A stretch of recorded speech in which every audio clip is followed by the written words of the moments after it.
Thank you for listening to this episode. And follow the podcast on social media by finding at Prestigious Pod. And if you'd like to be coached on how to live a more prestigious life, you can reach out to me, Chris Bean, at Chris Bean Official, or by emailing the podcast directly at prestigiousinitiative@gmail.com. Lastly, sign up for our newsletter either through social media or on our website. This is the Spiritos Initiative. Welcome. I'm Chris Bean. Today I have a special guest, Hillary Spiritos, the visionary behind Bat Out of Hell, a personal development pathfinding consultancy on a mission to help young adults look inward and find courage, grit, resourcefulness, and resilience to move forward in their lives. Hillary, welcome to the show. Thank you so much for having me. It's a pleasure to be here, and I'm really excited to talk to you. So, Hillary, why would somebody like to listen to our conversation here today?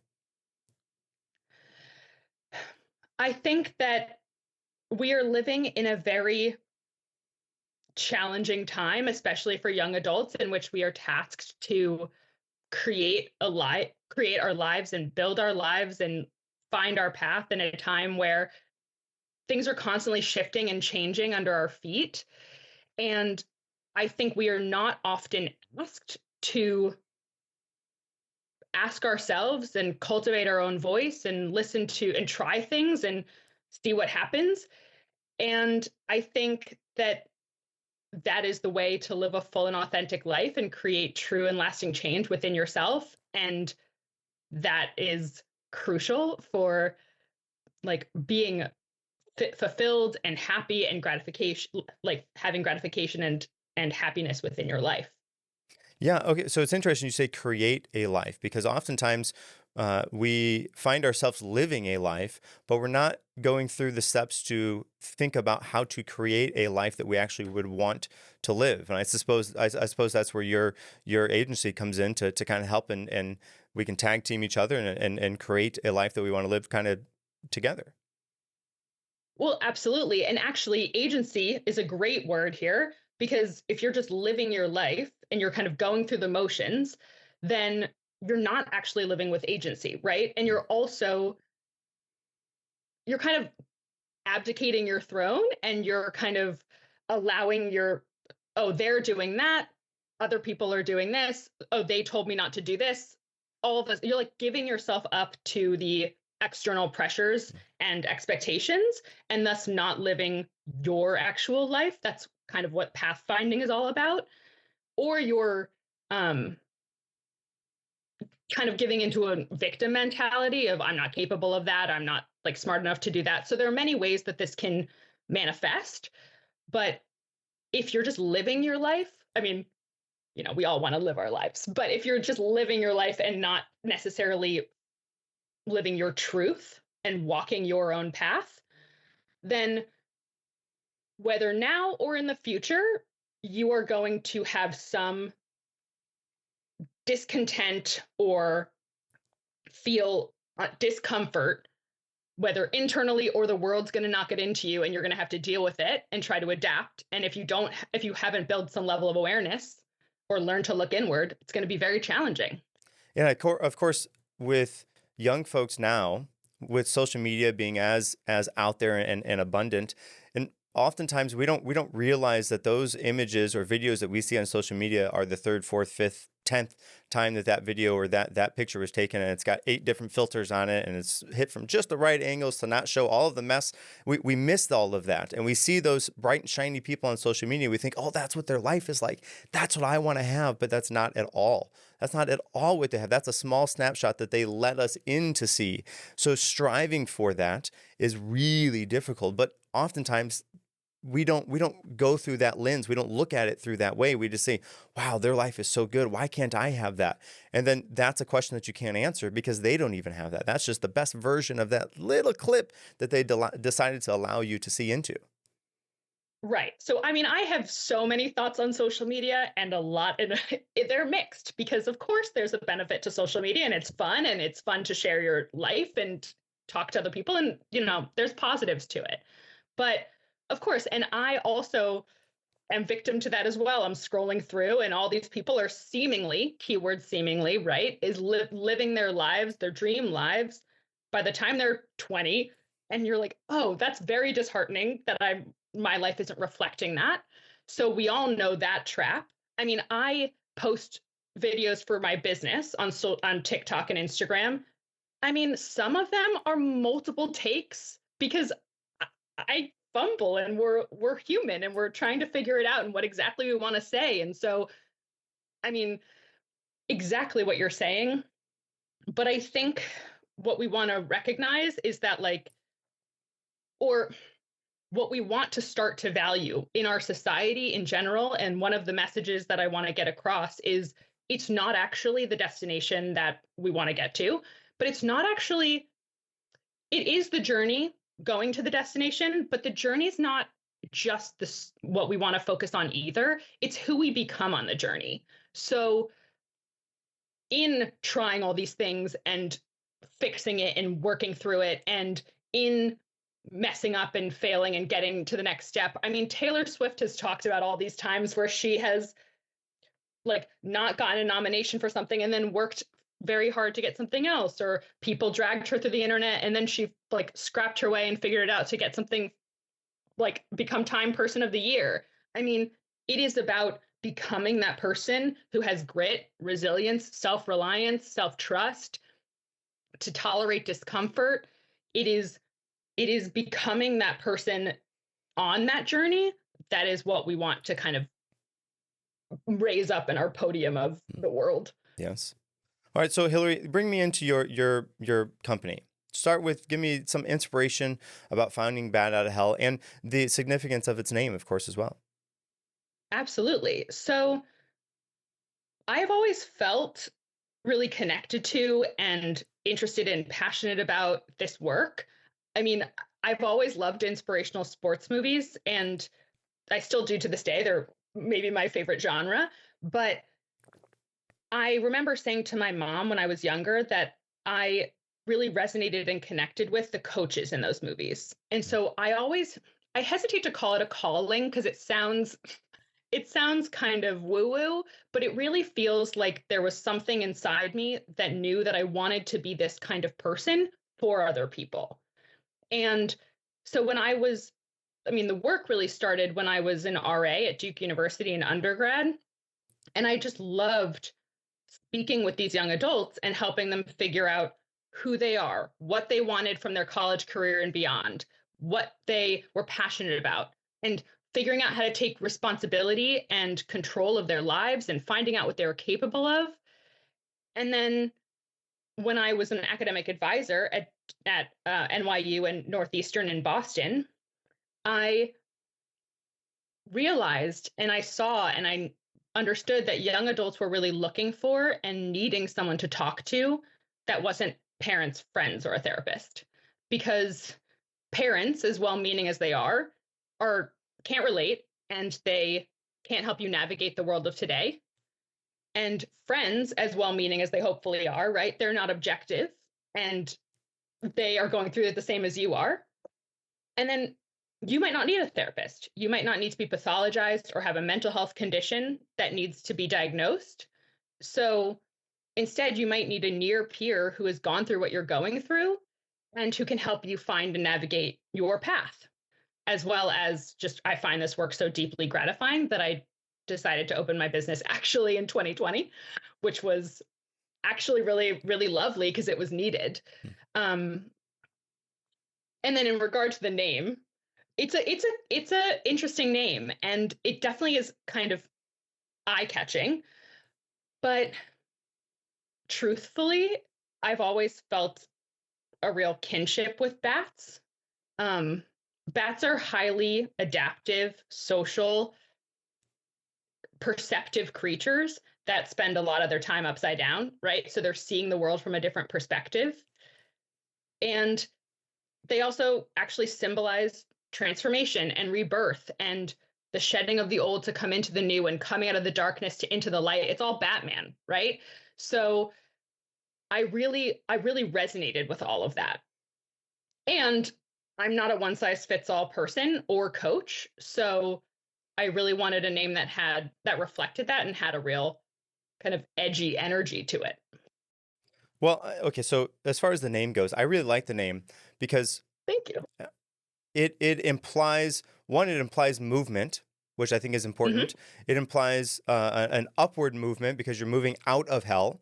And it implies that you are aiming, like you have some sort of aim that you're trying to move to. So in just those handful of words, you have movement, you have moving from chaos to order, and you have an upward aim that you're shooting for as well, all within the name. And you get that, I think, pretty easily if you actually think about okay, why did they name this? Okay, like it just kind of makes sense for all of that. So I really like the name, and Wonderful. I think we often need people in our lives who will tell us not what we want to hear, but what we need to hear. And friends, in all instances, should fit the boat for this. However, they almost never do, because friends, they don't want to rock the boat. They want to be easygoing. They want to stay your friend.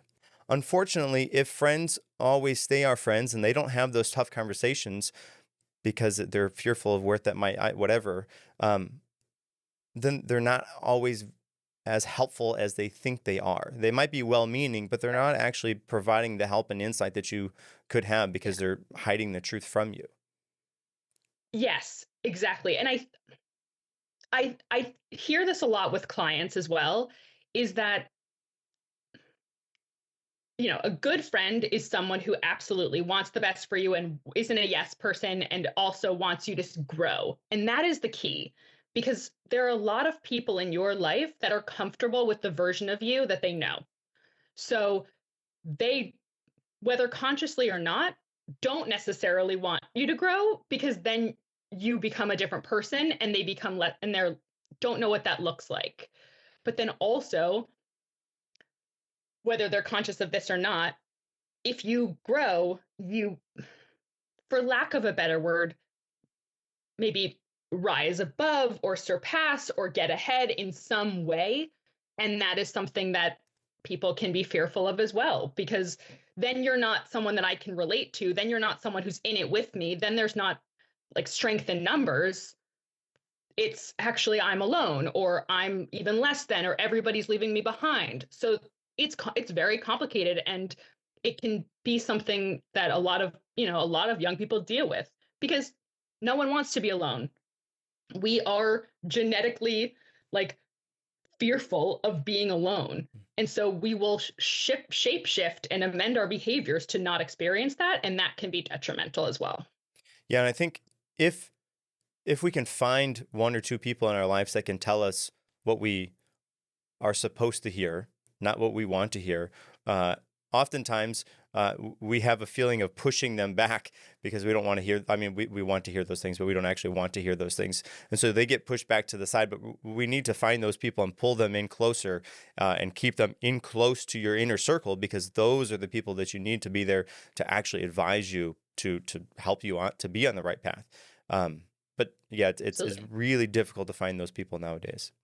And this isn't easy work. Mm, Like we're talking about I mean, it is as simple in that wording, but this isn't easy to do. This isn't something that comes necessarily naturally. This isn't, I mean, there are some people who are more open to feedback and kind of things like that, but that is also a skill to be learned. mm, But this takes time. It's a constant practice. That's what life is. mm. Yes. So you describe your consultancy as a pathfinding service. Can you elaborate what you mean by pathfinding, and why does that connect with personal development? Yeah, absolutely. Great question, because I I thought about this a lot. Do I want to be called a personal development company? Do I want to be called a life coach? Like what are we feeling? What sits right with me? Um and I settled on Pathfinder, or actually it really didn't feel like settling. It felt like a real awakening. But I call what I do pathfinding because I just care so deeply about helping young adults find and walk their own path, because that is how to live your fullest, most authentic life that is true to you. Because if the path already exists, then it's generally someone else's. And if you're walking your own path, then there'll be brush and forks in the road. and you might not even be able to see where it's going. And there'll be self-doubt and questions and confusion. And I'm here to help guide you through it and help you navigate your path, help you develop the skills and tools needed to move forward so that you can hopefully navigate yourself in the future, and help you practice and learn how to muster up the courage to move forward. Because that is what personal development is. It's figuring out what you're capable of, looking inward for the answers, gaining a sense of self-awareness, and figuring out what you're passionate about. It's asking yourself these questions rather than looking externally for them. And that is really what this whole thing is about, because if you're walking someone else's path, you're not growing and developing as a person, unfortunately. Okay, so as with the name of your company, Bat Out of Hell, I think pathfinding again is a very key, important verbiage to use, because it implies that we are all on different paths, and you Absolutely. help people to find a path that best suits them, that where they can find their passions and fulfillment in the things that they're doing, that speaks on the opportunity to create a life that they want to live by finding a path that they actually want to travel down.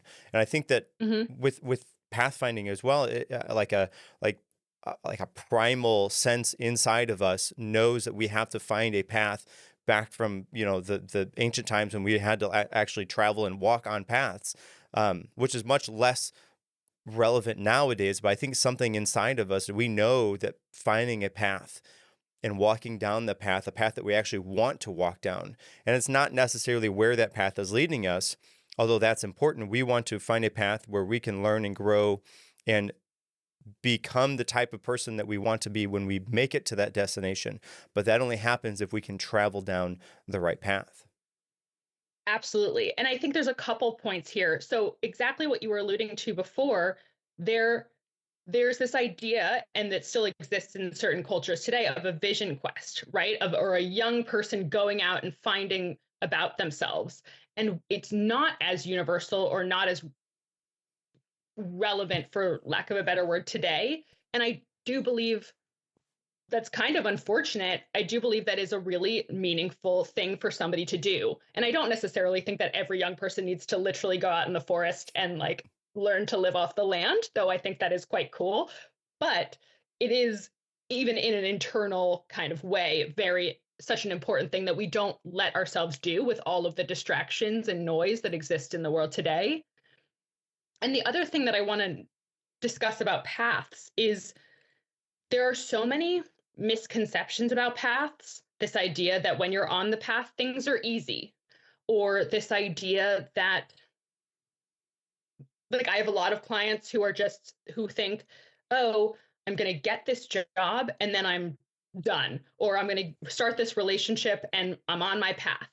But paths are winding and they're always changing.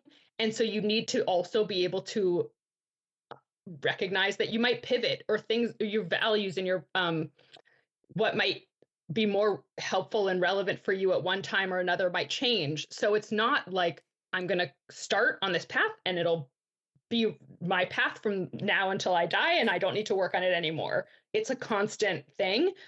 But I'm not hoping that you'll necessarily work with me like forever. But it's this idea that I'm going to help you develop the skills and tools needed to do it yourself. Okay, so that speaks about comfort zone, and I think it's Joseph Campbell. Joseph Campbell, I could be misrepresenting him, but I think it's him. He said that if the path you're on seems too easy, then perhaps you're on the wrong path. And I think that is so profound, because Yep. if we are somewhere where it's just easy, then we're not stretching ourselves to be outside of our comfort zone. If we're not outside of our comfort zone, then we're not growing. And we're not growing Yep. into the type of person that we want to be. Oftentimes, we're staying stagnant at best, but probably more than likely, we're shrinking down into a lesser version of ourselves, because we're not challenging ourselves to face whatever it is in front of us by finding a path that is challenging and will turn us into the type of person who we want to be when we make it to that destination. Yeah, I think, and you're right, because I think oftentimes people, they think, oh man, if I just get this one thing, then it'll be set and I'll be fine. You think of you think of your path like a linear progression, like, okay, I'm going to start here at the bottom of the hill, I'm going to climb this hill, and then I'll make it to the top. But what you can't Right. see is there's all kinds of pitfalls. And it's like you have to wander through a maze of doors blindfolded, and you don't know what doors are open or closed, and you have to run into lots of them, and there's pitfalls and booby traps all over the place. That is kind of what it's like on a path where you are continue to challenge yourself to grow outside of your comfort zone. Absolutely. And so, as you're saying, right, unfortunately, which we all would love to grow and develop in our safety comfort zones. But unfortunately, that's not the case. You don't grow from your successes as much as you grow from your quote unquote failures, though I have a whole different definition of what failure means. So, but you grow from stretching yourself, from challenging yourself, from trying things and getting amongst it. Exactly what you're saying. And it's true. I mean, I really believe that brick walls are there to show you how much you want something, right? So Mhm. it's not that you're not going to get it. It's not that it's not for you, because I hear that as well. If it's not easy, it must not be for me. But that's not the case either, because things take time. Things don't happen on your time frame. Things are challenging. You might need to work at it.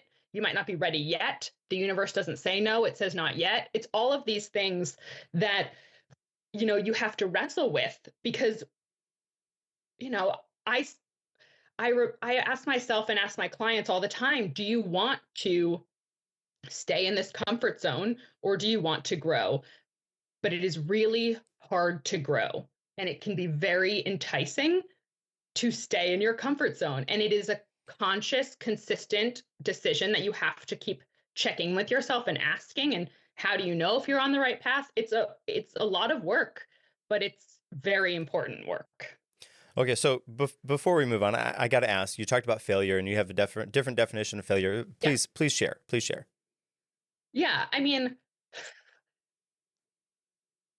outside of the like fail a test kind of classic, there actually is a letter grade to something. Let's just leave that behind.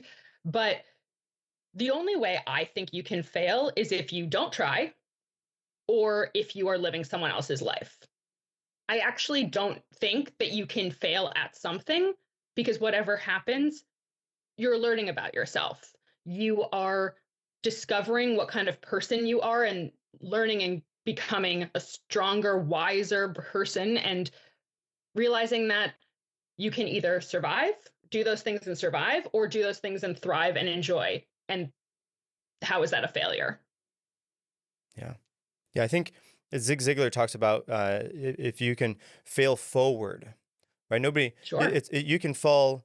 Let's see, how does this work? If you fall down the stairs, nope, I'm gonna abandon that. I don't. But if you fail forward, then you always have at least a small step forward. If you take one step forward and two steps back, so you have at least that little bit of forward momentum until you can actually take off and run down the path of your choosing, because you use that failures to inform your decisions as you move in a forward momentum, right? If you Absolutely. failed at something, it doesn't mean that you are a failure. It means you failed at that thing that one time. And it doesn't mean that you will fail the next time you do it. Yesterday ended.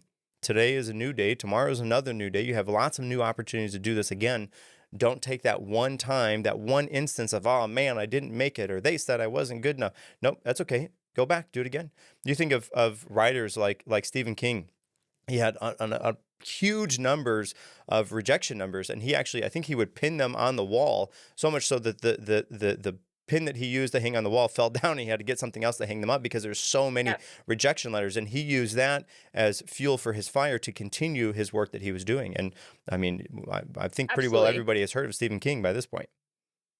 And I think there's you kind of touched on a couple things. There's this idea of I failed and then I'm a failure, which is kind of the difference, sort of a little bit between embarrassment and shame, Hmm. or this idea of internalizing the rejection or internalizing and making it about who you are as a person, which is something we naturally do, but we want to work on and practice to not do. And there's there's I have a lot of clients who will say, like, if I go on this, if I start with this thing, if I start with this relationship, this job, this career path, major, whatever it might be, what if I change my mind? Then I've failed and then I'm starting from zero. But you're actually never starting from zero, as you've kind of alluded to, is this idea that whatever you've done before, you've taken everything you've learned, you've taken all your experiences, you're taking who you've become on this journey and are bringing that to something else. And so this idea of this like sunk cost fallacy, if I change my mind, then I'm screwed, or if I pivot, then it's a problem, or but actually that's not the case at all. And quite frankly, the next person in your relationship or the next company you work with is going to value someone with a different perspective or a different understanding of the world or a different skill set than someone than other people that they have already been with or had or what, like in their company or what have you.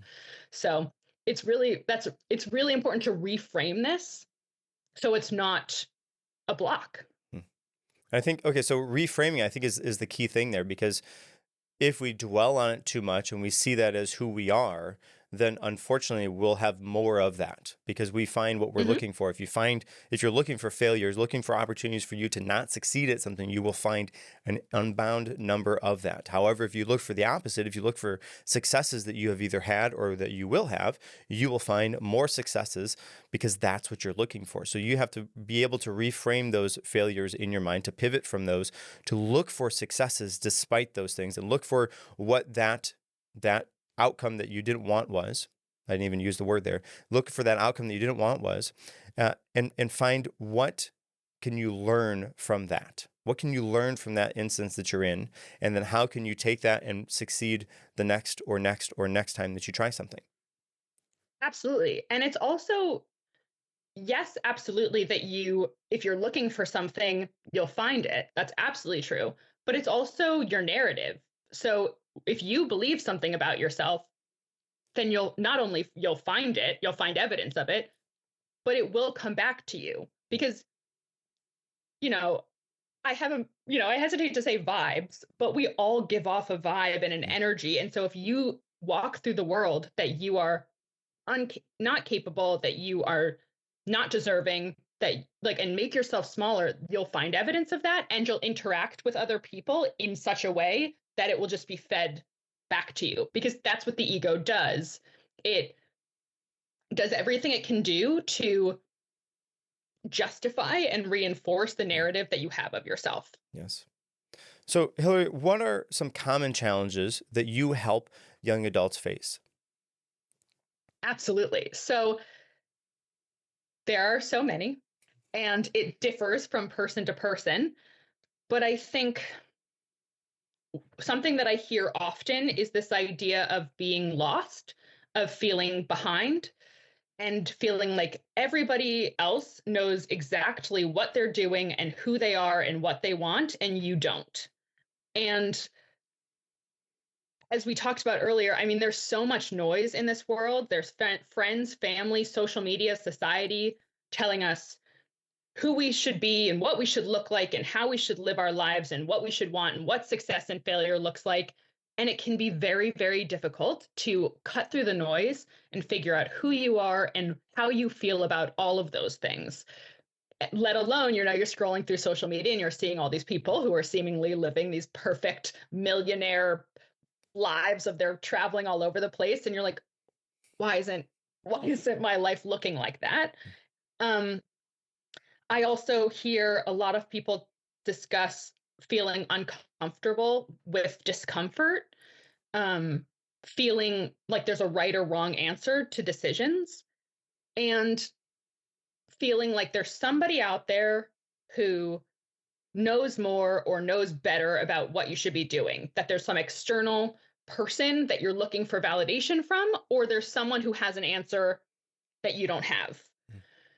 So what I do with my work is we really get to the root of who you really are, what you really value, what you really want, and what is blocking you from going after that and creating the life you imagine. Because I go deeper than other coaches, because I truly believe that creating a full and fulfilling and authentic life means owning your fears, recognizing where they come from, and understanding how they impact and influence and manifest in your adult daily life. And that means creating and cultivating and forging a relationship with your inner child. So we get into it. Okay, so couple things. Yep.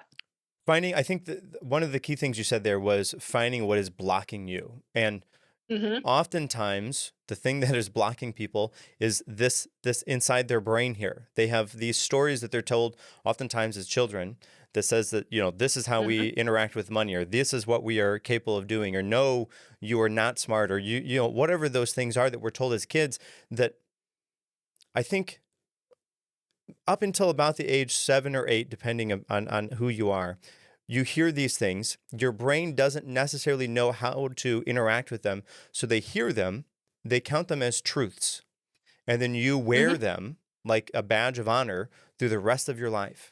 And so much so that they retain their place of standing in your subconscious. And if they're in our subconscious, we don't know that they're there, but yet they are informing how we interact with everybody throughout all the rest of our life. And until we can take those stories and move them from the subconscious to the conscious, we can't take them and throw them away.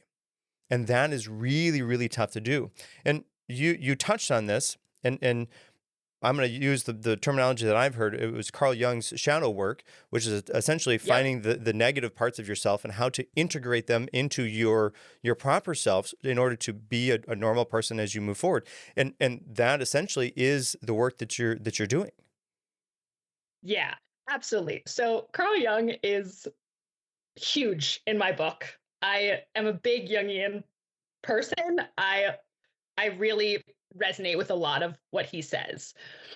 And so you're exactly right. So as children, how we behave can have serious consequences on our mental, emotional, and physical well-being. And since we want approval and acceptance, we learn through unconscious or conscious messaging that if we behave a certain way, we will receive love, safety, and security. And conversely, if we behave a certain way, we'll receive rejection, embarrassment, and shame. And since we desire approval and acceptance and require as children love, safety, and security, then we adapt and amend and shapeshift our behaviors to get that, but it's not reflective or representative of our true whole selves. And that is actually what I believe to be the first act of self-abandonment. And so what actually happens, I can go into this, but what actually happens is that what our passion, our joy for life, our zest for life, our spark, our curiosity, our interests, all of that, what lights us up is all housed within our inner child. And so over time, that we mute and dull that down so that we become more palatable to others and don't experience embarrassment, rejection, and shame. That is why, not the full conversation why, but that is why a lot of people feel really disassociated and not connected to that aspect of themselves. And that's also why there was this huge TikTok and Instagram trend about returning to who you were when you were 13, because that's what this is all about. So what I do with my clients is we dig deep and we get into that aspect of ourselves, but we can't actually access that without also accessing the anxieties, insecurities, and fears that we have. But the cool thing is that when you access all of that, then you can make space for all of that within you. And that is actually what true fierce self-love is. And in doing so, you are making all of that, both passion and light and zest for life and sparkle and joy and curiosity, like front of mind and part of you again. but you're also making conscious the fears, insecurities, and anxieties that you have. And in so doing, as you said, you can say, thank you for protecting me, because it's doing exactly what they're supposed to be doing, protecting me as a child. But I'm okay now. I've got me now. I actually don't want to bow down to these fears. I actually don't want to live my life or make decisions from a place of fear. I actually want to do the thing. And in making all that conscious and in bringing all that to light within yourself, that is how you move forward and do this work. Yeah. Well, okay. So wonderful. And okay, I'm going to backtrack just a little bit because you said uncomfortable. Sure. People feel like they're uncomfortable now. Yeah. Let's see. I'm trying to think of how I can put this in a nice way. It seems like the people nowadays sense uncomfortable situations much more they're much more sensitive to uncomfortable situations than people were in the past. I'm trying to put it as sensitively as I can. Sure. There is absolutely truth to the fact that young people today are more uncomfortable being uncomfortable, more uncomfortable with discomfort than young people in generations before. And there are a lot of reasons for this, least of which, or I don't actually know if I've used that expression correctly, but not the least of which is social media feeling like, feeling like everyone else knows what they're doing, and you don't want to show that you don't, but also it's very easy to be comfortable scrolling, and it's very easy to sit behind a computer and not put yourself out there.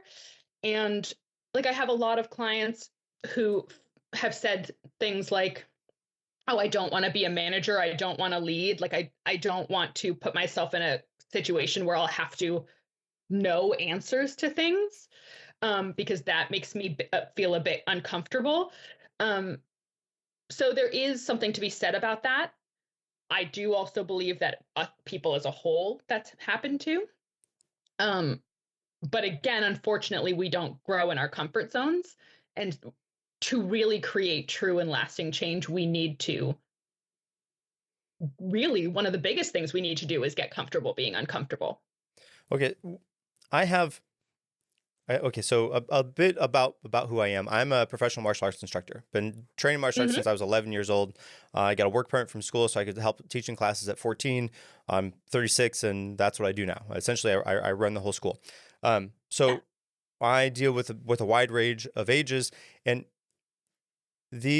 oftentimes the kids and young adults, they have troubles being in uncomfortable situations. This hurts, or this is too much, but they don't necessarily know where their limit is to that, I think, adequately say this is it, because they don't allow themselves to push further.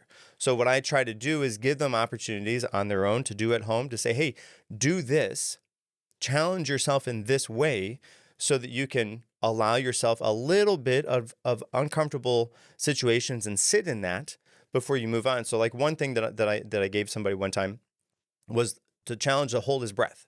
Hey, okay, how long can you hold your breath? 3 seconds. 3 seconds? What do you mean 3 seconds? He's never held his breath before. So I had him hold his breath. Okay, how long did you get? 16 seconds. Okay, great. So for the next 5 days, until you see me again, I want you to hold your breath, and I want to see how long you can get. And then so that gave him an opportunity, because I mean, not holding your breath isn't wildly uncomfortable, but it is a little bit, especially if you're watching the clock and you have to try to challenge yourself to be better on that. Another one that I've given is to take a cold shower. Cold showers are wildly uncomfortable, as anybody's ever done it, or you can even think about what that's like. Not comfortable at all. But I think it's important to stand and confront those uncomfortable situations with forethought, and with, like, you're seeking out those uncomfortable situations almost, so that you can stand and face them. So that if and when life throws you, inevitably it will, when life throws you an uncomfortable situation that will be more uncomfortable than whatever it is you put yourself through, you can stand there and say, you know what, this is going to be tough, but I know that I can do it, because you have this huge back catalog of other uncomfortable situations you've went through, and you know where your limit actually is. not a perceived limit where you think, oh, that's it, I'm going to cut bait and get out. You know, if you think about like Navy SEALs, they have the bell that they ring in order to leave.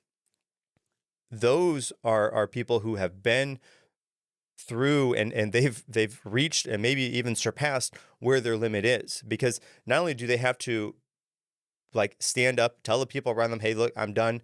They have to do what I would imagine is the true walk of shame over to that bell, ring the bell. Everybody knows it's them signaling, hey, I'm out. This is too tough for me, before they actually be able to leave.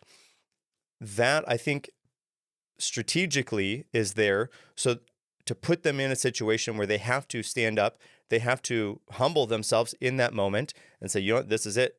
I can't do anymore. And then they have to walk over there, ring that bell, knowing that they couldn't make it. But then what that does is they know, often, a lot of times from my understanding, is the people who don't make it the first time, they try again. Now, they don't always make it the next time, but that isn't just one time that they do it. They continue to do it because they know, I made it so far. I'm like, I can do it again. I can do it again. And then they can stand there and confront that uncomfortable situation because they have that back catalog that was already there, that they know that they did, and they knew where that tipping point for them was. Absolutely. I mean, I have so many thoughts on this. So, firstly, weirdly, when I was growing up, we watched the military channel solely for Navy SEALs training. It is so riveting to watch, and incredible feats of whatever these people do. I mean, it is insane. So, love the analogy. But what you're talking to is also, I mean, it's Rudy, right? This is why I love these inspirational sports movies. It's all these, I mean, when you're watching a film, who are you rooting for? You're rooting for somebody who didn't get it the first time and who went back and are trying it again. Like that, this is what these stories are made of. This is a hero's journey. That's the hero's journey. Exactly. That's what I was going to say. Yeah. Mm-hmm. Yeah, exactly. And so, sure, would it be lovely if like you got, I mean, I guess ideally in our minds, it would be lovely if we got everything right away, but that's not having stuff and being successful and having all the things that you could ever want. That's not fun necessarily. It's about getting the stuff and figuring it out. And like, I remember I watched the musical Jersey Boys, and at the end, I'm a big musical person, and at the end, Frankie Valli is asked like, what was the best part of this? And he was like, 4 guys under a streetlight, like looking at all of the things that are in front of us and making that, like living this life. Like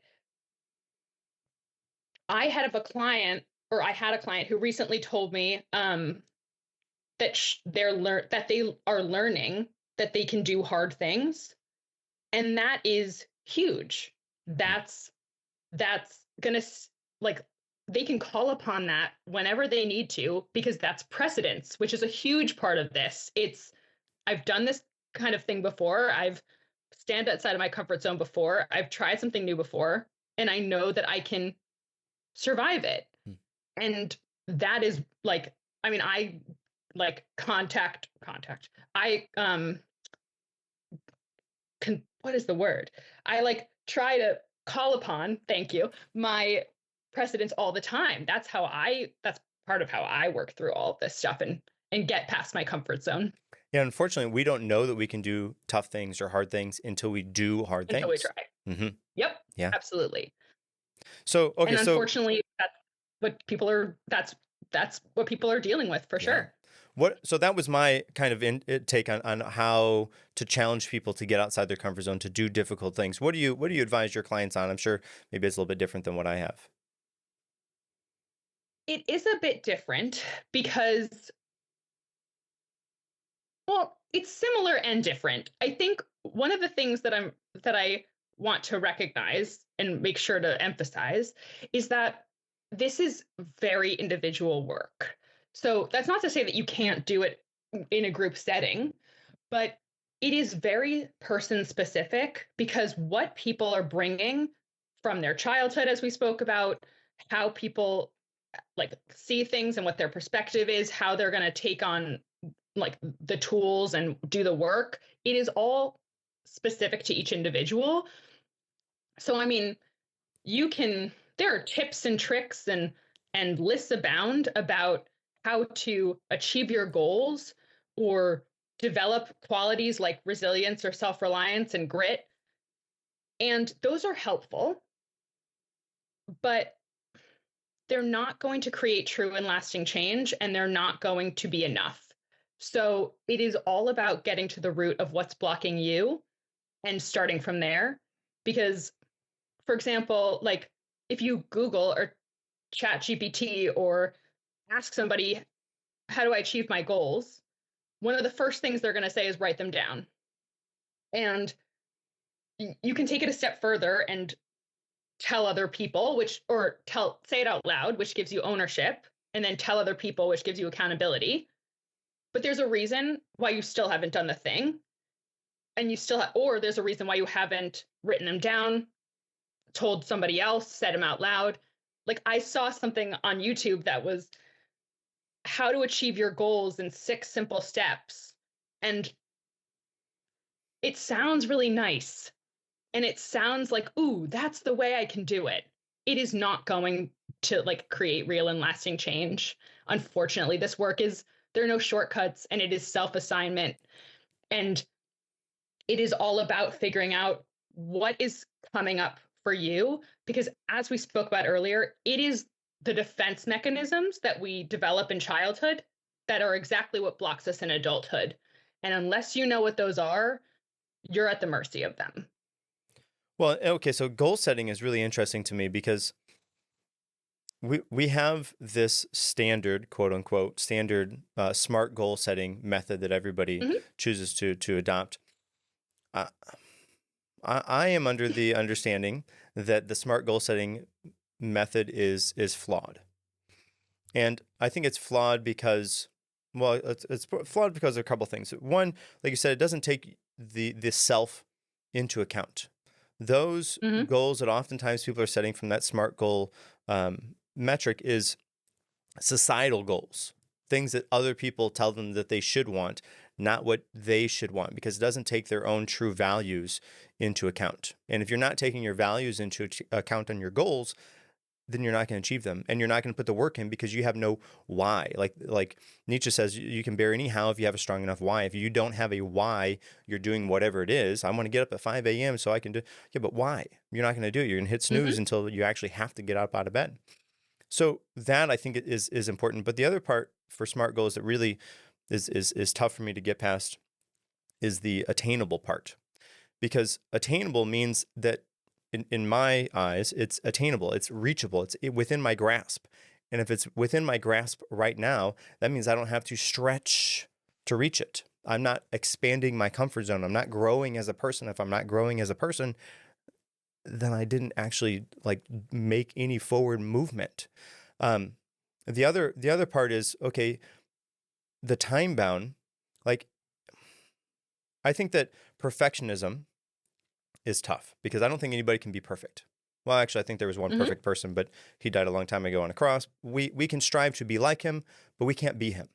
And until we can shed that opportunity to be perfect, it's going to be tough for us to reach and achieve things. But with the SMART goals method, in my eyes, if you don't reach that metric in the time that you said you're going to reach it, then that means that big F word that we were talking about earlier.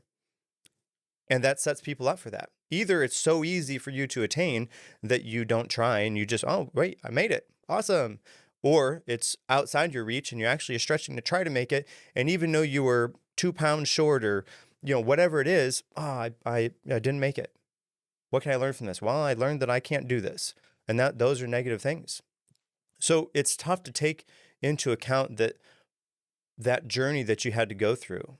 And just because you didn't make it to that exact number that you wrote down, that specific number that you wrote down, and the time that you needed to, doesn't mean that you can't learn something from that experience. But it just means that you made it so far. Take an opportunity to look back, be adaptable, and find that, hey, you know what? Maybe this goal wasn't actually for me. This doesn't actually retain to anything that I value in life. And I think that those are some tough things for me to combat when it comes to that SMART goal setting. Yeah, it's goals. Anyways, goals are really passionate for me, just because that is the way that people set goals, and I think it is fundamentally incorrect on a couple ways. So Yeah.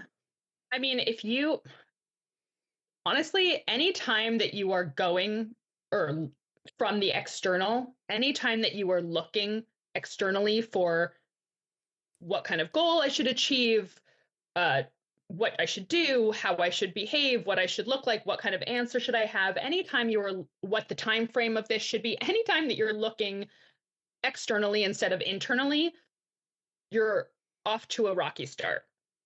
Um, Also, exactly what you're saying. I mean, perfectionism doesn't exist, but it also leads to paralysis because if if you need everything to be perfect before you do anything, you're never going to start anything. And that is obviously the antithesis of growth, as we're talking about. And also, what you're talking about in terms of the time frame, I understand that there are some things that time frames are necessary for, of course, but I have a hard time with goals that are fragile, and by that I mean or fragile might not be the right word, but like so definite that I need to lose this amount of weight or I need to read this amount, like, because no matter what, if you don't reach that, you are going to feel like you haven't achieved the goal. And that's not what we're trying to do here. We're trying to like develop as a person to be the kind of person who, like, you want to be the person who goes to the gym consistently. It's not really about being the person that has a six pack. You know what I'm saying? It's about becoming the person who you want to be and having those skills to like do whatever you want in the future. yes, yeah. Okay, so your consultancy, you have a variety of different services that you offer. You have one-on-one coaching, you have group sessions, you have workshops. Give me some details on what clients could expect from those different offerings that you have. Absolutely. So, in regard to one on one coaching, I have a program called Aligned and Alive, and it's a 3-month program. And I call it Three Giant Steps because it's 3 steps. But as we've spoken about, I don't believe these steps are easy, but they are going to get you where you want to go. And unfortunately, there are no shortcuts here. But to be fair, shortcuts aren't going to lead to long and lasting change anyway. Um, so, in that, we figure out and get to the root of who you really are, what you really value, what you really want your life to look like. We get to the root of what is really blocking you from creating the life you imagine and desire. And then we also reevaluate what we talked about in the beginning. So, because more often than not, through our sessions, who you think you are, the image you have of what you want your life to look like, and what you value might shift.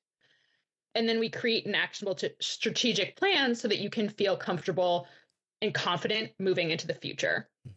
And then there will be follow-up sessions, and a lot of clients choose to continue meeting with me regularly or semi-regularly after that. There are also clients who meet with me one-on-one outside of that program. So they kind of want more of a flexible experience or more of a tailored experience. Though, to be fair, I truly offer a personalized, tailored approach because, as I said, this is really about who you are and what you're bringing to this experience. In terms of group coaching, that's for people who really want what group coaching and the experience and environment that group coaching affords. So they want the accountability that group coaching offers. They want the support and network that group coaching offers. And then I do host a bunch of workshops on various topics, such as cultivating your own voice, developing your narrative, um, interview skills, public speaking skills, and getting the most out of your study abroad experience, because that is a huge part of my work as well.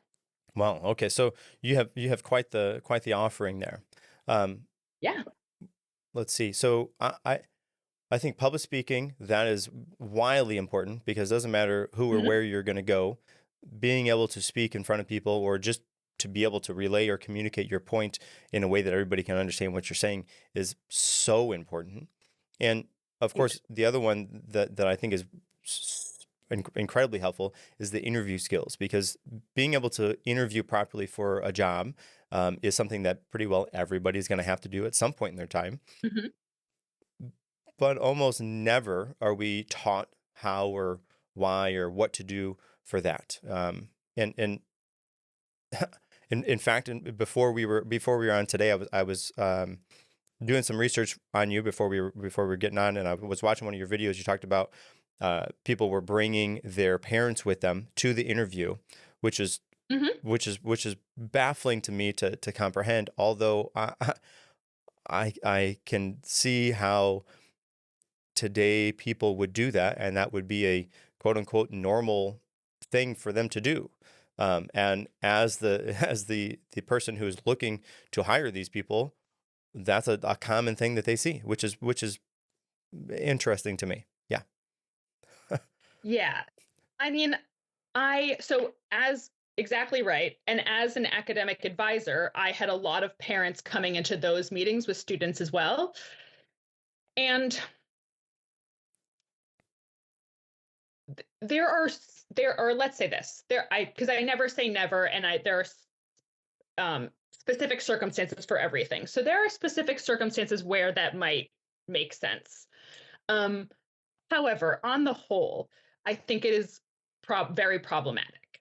Mm. And so it speaks to a little bit of this, what we're calling helicopter parenting, and this idea of wanting your parents to, or sorry, parents wanting their children to feel safe and to be comfortable and to not have any trials and tribulations, but is to the detriment of their child. I have a client who um, oftentimes will get to the root of something and it'll come to light that they haven't really had to do anything and had to push themselves in certain ways because their parents have always either done it for them or kind of shielded them from it or directed them in a different direction so that they don't have to deal with something maybe challenging or difficult. And unfortunately, that means that they have nothing to call upon, but less to call upon in terms of precedence or understanding who they are in these different environments. And I also think that has something to be said about what we spoke about earlier in it is not living your life with agency. It is not taking control of your life, and it is not deciding to live your life according to your rules. I mean, my mother growing up often said this thing, which has stood me in, like held me in such good stead, which is don't ever think the rules come from outside of you. Meaning you're living your life the way you want to live it, and like ask the questions you want to ask. Like raise your hand to do the thing, figure it out, because otherwise you are not going to get the results you want and you are not going to live a life that is authentic to you. And so these kids who are scrolling in the background while their parents are asking whatever questions they want, that's not going to help them ultimately. Yes. Yes. Yeah. Hillary, I gotta say thank you. Thank you so much for sharing your insights, your impactful work that you're doing at your at Bat Out of Hell, your Thank dedication to you. empowering young adults navigate these paths and finding a path that fits for them specifically so they can be inspired to do the things that they need to do is so helpful. And as we're wrapping up here, do you have any key thoughts or final takeaways for the listeners? And what would be, if the listeners wanted to get in contact with you, how would they best do that? Absolutely. So we are we are living in a really unconventional, rapidly changing world in which young adults are being tasked with creating and building a life when the ground is rapidly shifting under their feet. And so many systems are broken. Political systems broken, economies broken, housing market, job market, healthcare, higher education broken. there's climate change, there's COVID pandemic, there's social media, geopolitical unrest, social unrest. And so it's no wonder that young adults are feeling disillusioned, disenfranchised, hopeless, helpless, frustrated, angry, because they are tasked with building a life, developing themselves, and creating a life and forging their path in a world that is very complex and challenging through no fault of their own.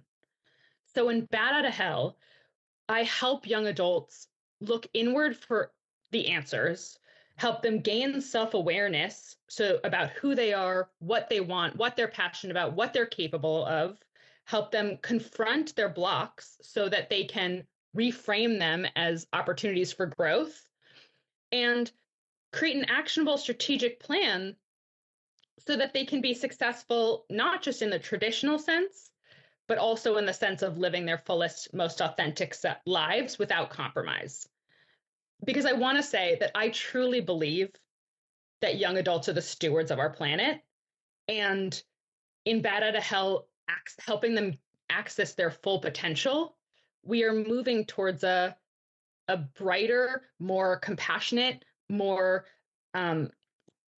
purposeful world. And so in helping young adults gain the skills and mindset needed to lead and live with empathy, compassion, passion, purpose, curiosity, that is what my mission is. Because the more young people step into their fiercest, fullest selves and lives, the more they're going to be able to transform and heal the world around them.